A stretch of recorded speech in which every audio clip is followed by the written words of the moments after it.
안녕하십니까, 이진우입니다. 한국은행이 기준금리를 한 번 더 올려서 이제는 기준금리가 1%가 됐습니다. 내년에 한 번 더 올리면 이제 코로나19 이전 수준인 1.25%로 돌아갑니다. 사실 이번에 금리를 올리는 건 어느 정도 예상은 됐었고, 중요한 건 앞으로 얼마나 또 더 얼만큼 올릴 것이냐 하는 건데요. 어제 있었던 이주열 한은 총재의 발언 속에 몇 가지 힌트가 담겨 있다고 합니다. 오늘은 이 기준금리와 관련된 얘기들 자세히 좀 풀어보겠습니다. 기숙사는 주로 학생이나 근로자를 대상으로 운영되는데 앞으로는 민간 임대사업자가 일반인을 대상으로 한 기숙사도 운영할 수 있게 됩니다. 정부가 관련 규정을 좀 손보기로 했기 때문인데 구체적으로 어떤 기숙사가 생기는 건지, 이런 시설이 생기면 뭐가 좀 달라지는지 알아보겠습니다.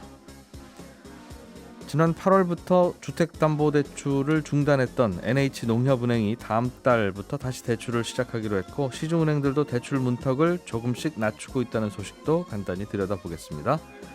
11월 26일 금요일 손에 잡히는 경제, 광고 잠깐 듣고 시작하겠습니다. 중요한 경제 뉴스들 뽑아서 정리해드리겠습니다. 오늘도 김현우 행복자산관리연구소장, 손에 잡히는 경제 박세훈 작가, 그리고 오늘은 금요일에만 들을 수 있는 목소리 안승찬 경제전문기자와 함께합니다. 어서 오세요. 안녕하세요. 자, 안 기자께서 준비해 오신 소식부터 들어보겠습니다. 한국은행이 어제 기준금리를 올렸어요. 올릴 걸로는 알고 있었고, 그렇죠. 이게 다냐 아니면 지금부터 시작이냐 이제 다들 그게 궁금했을 텐데, 그 부분에 대해서는 좀 뭔가 힌트가 있었습니까? 조금 몇 가지 중요한 발언들은 나왔던 것 같은데요. 어제 이제 이주열 한은 총재가 이제 기준금리 인상을 결정한 이후 기자간담회를 했는데 거기서 무슨 발언을 했냐 하면, 지금 금리는 중립금리보다 낮은 수준에 있다, 이렇게 말을 했어요. 이게 중립금리보다 낮다는 게 굉장히 중요한 표현인데, 중립금리라는 게 어떤 거냐면 딱 적당한 금리인데, 이제 비유를 하자면 샤워할 때 왜 물이 너무 뜨거워도 안 되고 너무 차가워도 안 되고 뜨뜻미지근해야 되잖아요. 그래서 좀 더 뜨거우면 좋던데.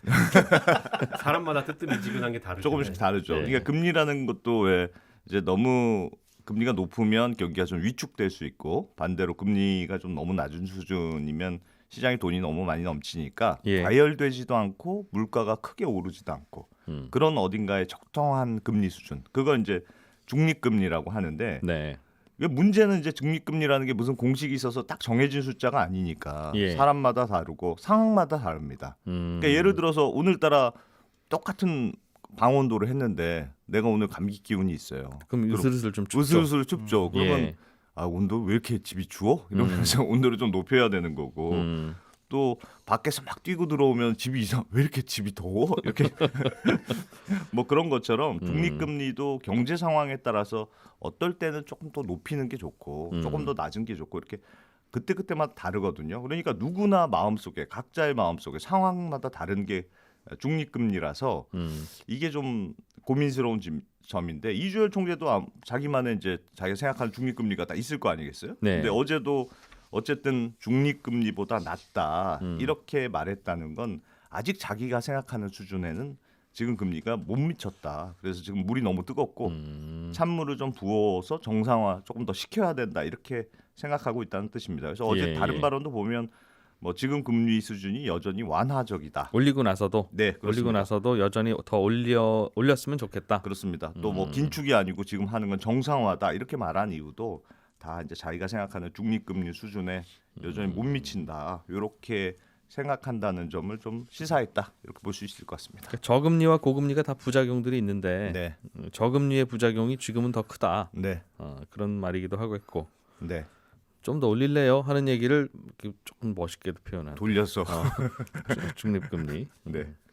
그럼 얼마나 더 올리면 이제 중립금리에 다다를 것이냐, 그것도 관심거리예요. 그렇죠. 그래서 어제 기자들도 안 그래도 그 총재님이 생각하는 중립금리는 얼마입니까? 물어봐도 이렇게 물어보고 저렇게 물어봐도 자꾸 얘기를 안 해주고 그 좀 속 시원히 얘기해 주면 좋을 텐데 그걸 얘기를 안 해줘서 이제 예상할 수밖에 없는데, 일단 최소한 코로나 이전 금리 상황으로는 돌려놓으려고 하는 게 아닌가, 그런 추정이 가능한데, 왜냐하면 그 예전에 생각해 보면 물론 2019년 하반기부터 한국은행이 기준금리를 내리는 추세였거든요. 이제 1.75%에서 뭐 1.5%, 1.25% 이렇게 쭉 내리고는 있었습니다만 작년 3월에 코로나가 이제 확 퍼지면서 그때 아유 큰일 났구나. 그래서 금리를 그때 0.5% 한번 확 내렸고 네. 두 달 있다가 또 0.25% 내렸고 이렇게 그때 코로나 때문에 한 1.25%에서 0.5%까지 훅 낮춘 셈이거든요. 예. 근데 어제 이주열 총재가 뭐라고 말했냐면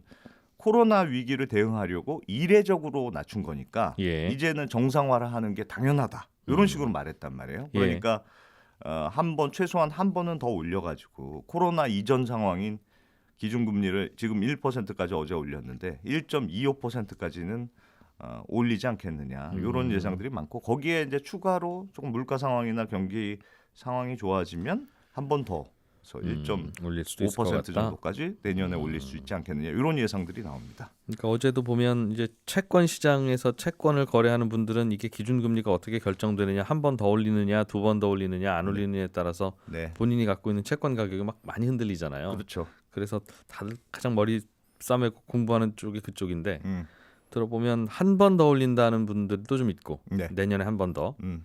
내년에 두 번 더 올린다는 분들도 그런 있고 분도 있어요. 예. 예. 심지어는 2% 세 번까지도 예. 예상하는 올린다는 분들도 분도 있고. 예. 근데 한 컨센서스는 내년에 1.5% 정도, 그 정도가 조금 중간 정도. 두 번 정도 올리지 않겠느냐 하는 게 가장 의견이 많다는 건데 네, 문제는 코로나가 지금처럼 잠잠하다면 네, 별일 없다면 그렇다는 건데 네. 요즘 분위기는 이거 다시 또 금리 내리는 상황도 와야 되는 건가 하는 정도로 또 코로나 확산세가 우리나라도 만만치 않고 다른 나라들도 정신없는 것 같아요. 맞아요. 그래서 그런 상황이 사실은 뭐 고려가 되지 않을 수는 없을 것 같은데 어제 이 총재가 이와 관련해서도 발언을 좀 했거든요. 그러니까 뭐라고 얘기했냐면 자기들도 코로나가 재확산될 수 있다는 전망을 잘 알고 있다. 우리도 우리도 한은도 잘 알고 한국은행도 있다. 예. 근데 한은이 예상하는 시나리오는 어떤 거냐? 설령 코로나가 다시 확산이 많이 되더라도 예전처럼 이동을 제한하거나 영업을 제한하거나 그렇게는 안 할 것 같다. 그래서 지금의 경제 활동을 어느 정도 유지하는 선에서 방역 지침을 강화하는 쪽으로 갈 거라고 한국은행은 생각했다. 예. 그래서 이번에도 만약 그렇다면 코로나가 이제 확산되더라도 경제나 소비에 미치는 영향이 그렇게 크지 않을 것 같아서 이번에 금리를 올렸다. 이렇게 설명했단 말이에요. 그러니까 예. 결국 이 말은 코로나 확산이 문제가 아니고 예전과 같은 뭐 가게 문을 닫게 한다거나 사람들 못 모이게 한다거나 그런 것만 없다면 코로나 때문에 이례적으로 금리를 내렸던 기준금리 요건 다시 무조건 정상화 시켜야 된다는 생각이 굉장히 강한 것 같고요.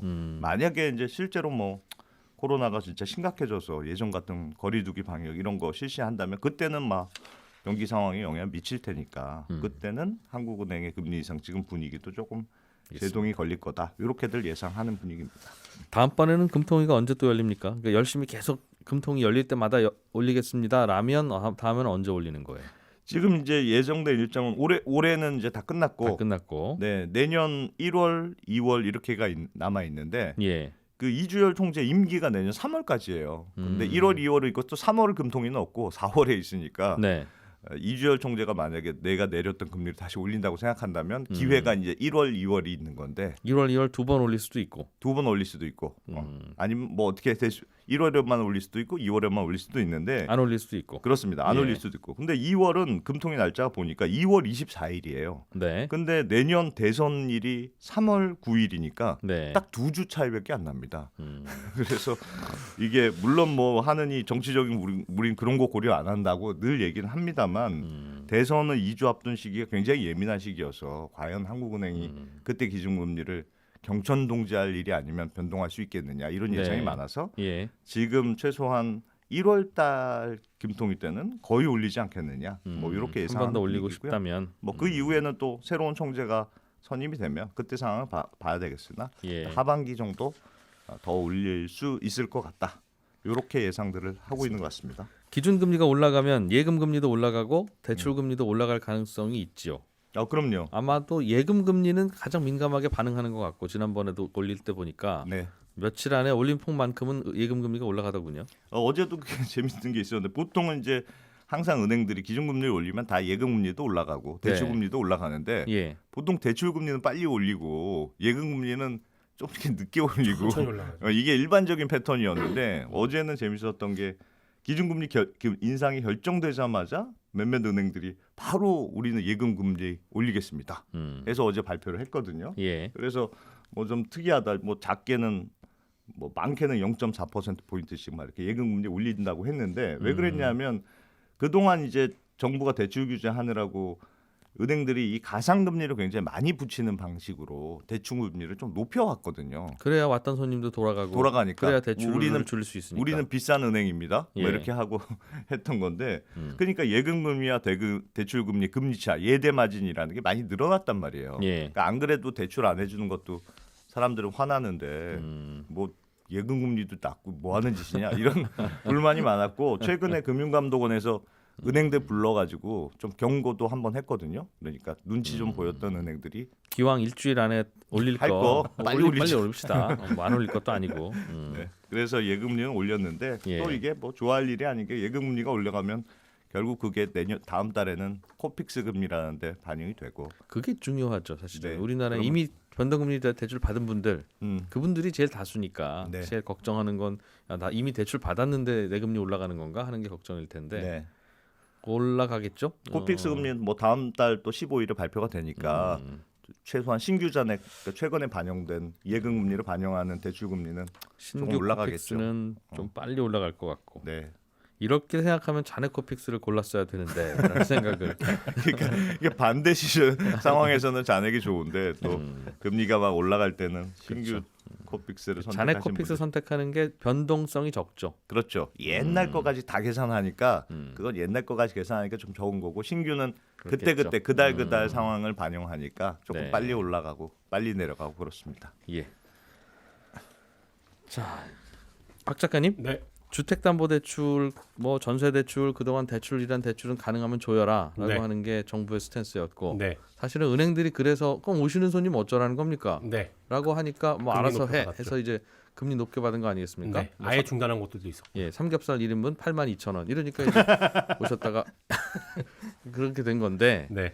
다시 주택담보대출이 좀 된다면서요 이제? 네. NH농협은행이 다음 달 1일부터 주택 있는 분들은 안 되고 무주택자에 한해서만 주택담보대출을 다시 해주기로 했습니다. 네. 이게 저희가 한 8월 하순쯤이었던 걸로 기억을 하는데 NH농협은행이 주택담보대출 안 하겠다고 하니까 안승찬 기자가 은행이 대출 안 하는 건 짜장면 가게가 짜장면 안 팔겠다고 하는 거랑 똑같다. 네. 그만큼 상징성 있는 일이었는데 여기 음. 또 다음 달 1일부터 된다고 하니까 어제 보도들이 좀 많이 나왔어요. 예. 대출 여력이 좀 있는 거예요? 그동안 여력이 부족해서 다이어트 해야 됩니다. 뭐 이런 네. 이야기를 했었는데. NH 같은 경우에는 7월에 그러니까 정부는 6% 이내로 관리하라는 거잖아요. 근데 이미 7월에 7% 넘겼고요. 8월에는 7% 중반까지 올렸거든요. 근데 작년 이맘때 대비 대출 잔액이 얼마나 늘었느냐? 네. 이거를 7% 이내로만 묶어라. 6% 이내로 묶으라 그랬는데 NH는 7% 중반까지 갔던 거죠. 6%. 그래서 부랴부랴 대출 금지 이렇게 했던 건데 예. 대출을 그동안 한 3개월 동안 안 해주고 예. 신용대출 한도 줄이고 그러다 보니까 대출 여력이 좀 생기기도 했고 예. 그리고 적격 대출이나 보금자리론 같은 거 있어요. 정부가 해주는 대출 상품. 그런 상품들은 일단 은행들이 먼저 고객에게 돈을 빌려주고 예. 나중에 그 돈을 주택금융공사한테 받는 구조인데 그 시차가 대략 한 3개월 정도 나거든요. 주택금융공사한테 돈을 받기 전까지는 은행들 입장에선 그게 다 대출로 잡힙니다. 근데 대출 금지한 기간 동안에 대출 채권을 예. NH가 주택금융공사에 양도하면서 그러니까 주택금융공사한테 돈을 받아서 그만큼 대출 여력이 생겼다는 게 NH 쪽의 설명이에요. 꺼준 돈 받은 거네. 그렇죠. 그래서 대출 한도가 생겼다는 거예요. 예. 뭐 다른 은행들도 조금씩 문을 여는 것 같으니까. 네. 금리는 그럼 조금씩 내려갈 것 같기는 한데 일단은 김현우 소장님. 네. 공동 기숙사를 민간인이 지어도 된다. 네. 그거 지어서 월세 받아라. 가능하다는 네. 쪽으로 규제가 완화된 겁니까? 네, 그렇기는 한데요. 공동 기숙사라는 게 새로 생기는 겁니다. 새로 생기는 어떤 건축물의 형태. 예. 아, 그게 뭐 지금까지는 기숙사를 못 지었어요? 기숙사를 운영할 수 있는 주체는 네. 개인은 할 수가 없었고요. 예. 학교라든가 예. 아니면 공장 그리고 들어갈 수 있는 곳도 학생이나 근로자만 들어갈 수 있습니다. 기숙사라고 하는 게 뭘 기숙사라고 합니까? 원룸과 그럼 다른 점이 뭐예요? 원룸과 다른 점은 원룸은 주택입니다. 건축법상. 음. 기숙사가 아닌 주택인 예, 거고 예, 주택에는 그 방 안에 욕실도 갖춰야 되고 뭐 싱크대도 갖춰야 되고 네. 이런 요건들이 있어요. 원룸이라면. 그렇죠. 네. 원룸이라면. 그리고 뭐 방이 2개 딸리고 3개 딸리고 하면서 다세대라든가 다른 주택의 형태가 되면 주차장도 갖춰야 되고 그런 이런저런 요건들이 붙습니다. 근데 기숙사 같은 경우에는 그냥 방만 있어도 되고 뭐 학교 다닐 때 쓰셨던 학교 기숙사를 떠올려 보시면 될 것 같은데 예. 그런 기준이 달라가지고 뭐 밀집 지역에다가 원룸 같은 걸 공급하기에 기숙사의 형태가 참 좋기는 한데 대상이 딱 정해져 있으니까 이게 안 됐었죠. 아, 원룸 지을 때 방마다 화장실이나 혹은 샤워실이나 또 싱크대도 갖춰야 이런 되고 거 넣지 말고 예. 딱 잠만 잘 수 있게 하고 네. 밥 굳이 해 먹으시려면 공동 부엌 쓰고 그렇죠. 또 사실 욕실도 공동 욕실 쓰고 예. 화장실도 공용 화장실 한 층에 한두 개씩만 넣어줄게. 네. 그걸 또 필요로 하는 수요는 있을 거예요, 분명히. 그 대신 월세가 좀 싸니까. 네. 예. 그리고 나는 차도 없어. 뭐 주차장도 굳이 필요하지 않아. 하시면은 그런 면적 대비해 가지고 똑같은 면적의 많은 세대의 방을 만들 수가 있으니까. 근데 예. 지금까지는 그런 기숙사는 개인이 운영을 할 수가 없었습니다. 근데 왜요? 앞으로는 왜 못하겠죠? 신기하네 그건. 예. 왜 기숙사를 학교와 공장에만 짓게 했느냐는 이유는 제가 모르겠는데 이제 앞으로는 그런 허용한다. 허용을 한다라고 볼 수가 있습니다. 그래가지고 좀 다양한 형태의 주택이 좀 공급이 될 수가 있습니다. 사실 지금도 이런 건 있기는 있어요. 그 코리빙 하우스라고 네. 쉐어하우스의 좀 대형화된 형태인데 음. 도심 지역에 굉장히 많은 원룸이 들어가 있고 네. 그리고 뭐 카페라든가 아니면 공부할 수 있는 공간이나 주방이나 이런 것들을 공유하는 건물 전체가 그거고 1층은 카페 같은 걸 말씀하신 대로 그냥 거기 입주민들 다 같이 쓸 수 있도록 만들고 네네 세탁실도 한꺼번에 넣고 그렇습니다. 위로 올라가면 잠만 자고 네 그런 거 있더군요. 있습니다. 예. 있는데 그런 걸 따져보자면 뭐 원룸으로 허가를 받았거나 그러면 원룸으로 허가를 받으면 이제 안에는 반드시 욕실이라든지 뭐 이런 것들을 갖춰야 되고요. 아 잠만 자는 용도로 쓰게 하고 싶더라도 네 그렇습니다. 그래서 조그만 욕실 그렇게 해놨겠군요. 또 뭐 샤워 부스나 이렇게 만들어 놓고 아니면 고시원을 머릿속에 떠올려 보실 수도 있어요. 고시원 예. 같은 경우는 진짜 잠만 잘 수 있는 공간만 딱 있을 수도 있는데 고시원은 주택으로서 쓸 수가 없습니다. 그러니까 오히려 안에 욕실을 넣고 싶어도 넣을 수가 없고 싱크대도 넣을 수가 없어요. 아, 한 층에 한두 개씩이라도. 그렇습니다. 네네. 그래서 요 방, 뭐 102호, 103호, 105호는 욕실을 갖춘 방, 그 옆에는 욕실 안 갖춘 방 이렇게 혼합해가지고 할 수도 없고 아하. 그 안에 주택으로 쓸 수 있는 것들도 한 건물에는 건축법상 못 넣도록 되어 있어서 네. 불편하죠. 그런 것들 때문에 1인 가구, 뭐 학생이라든가 아니면 예. 사회초년생이 좀 저렴한데 내 방이 넓을 필요는 없고 하지만 공용 공간에서 내가 누리고자 하는 서비스들은 누리고 싶고 이런 것들을 할 수가 없었습니다. 그래서 그런 걸 하려면 하숙집의 형태 이걸 이제 다층주택이라고 하는데 다중주택이라고 하는데 하숙의 형태로 해가지고 3층 이하로 지을 수가 있습니다. 그런 경우에는 그 안에서 뭐 주방을 공유한다거나 아니면 하숙집 보면 방에 욕실이 있는 건 아니잖아요. 네. 그 주택으로서 욕실을 갖추고 있는 거고 그런 형태들은 가능했었는데 대규모 그래서 이번에 기숙사 이 공동 기숙사가 허용되는 건 규모가 최소한 20실 이상이어야만 됩니다. 20실 이상. 예, 20실 이상 지어야 되는데 그러니까 과거엔 또 이게 문제였던 게 뭐냐면 원룸을 20개 이상 짓게 되면 네. 20세대 이상이니까 주차장 엄청 넓어야 되죠. 맞습니다. 까다로운 규제들을 많이 받아요. 그러니까 웬만큼 넓은 곳에는 못 짓고 네, 지어도 그렇죠. 1층의 다 주차장이어야 하고. 네. 예. 그런데 그 규제를 또 피하려면 도시형 생활주택 그 규제를 또 따라야 되고 굉장히 예. 이제 불편한 부분이 많았었는데 알겠습니다. 그런 중간 사이에 없었던 규제들이 어떻던 건축의 형태가 생기면서 새롭게 또 공급이 될 수 있을 뭐 그런 기대도 해볼 수가 있습니다. 개인들 보고 이런 거 못 짓지 못하게 했던 과거의 취지는 굳이 추측해 보면 네. 그럼 너무 닭장 같은 집 만들려고 그러지 당신들. 네. 이제 그런 걱정이 아마 있었을 거예요. 야, 그래서 네. 못하게 했을 것 같은데 지금 이렇게 하면 정말 잠만 잘 수 있게 예. 막 관 2개 정도 진짜 그 창문도 정도 없고. 그러면 어떻게 해요? 그래서 그런 부분에 대한 규제도 생겼습니다. 예. 그러니까 방 20개를 만드는데 방 하나당 최대 3명까지만 거주가 가능하고 이 주거 질 떨어지지 않도록 1인 기준으로 개인 공간은 10제곱미터 이상 확보를 해라. 그리고 3평 정도는 줘라. 그렇죠. 그리고 개인 공간과 공용 기간을 합쳤을 때도 14제곱미터 이상 한 4평 정도의 공간은 최소한 확보를 해라. 1인당. 예. 그리고 창문 개수나 크기까지도 이번에 명시를 했습니다. 그러니까 너무 닭장 같거나 그러지 않을 겁니다. 예, 저는 잠시 후 11시 5분부터 이어지는 손에 잡히는 경제 플러스에서 또 뵙겠습니다. 김현우 소장님, 박세훈 작가님, 안승찬 기자님 고맙습니다. 저는 잠시 후에 뵙죠.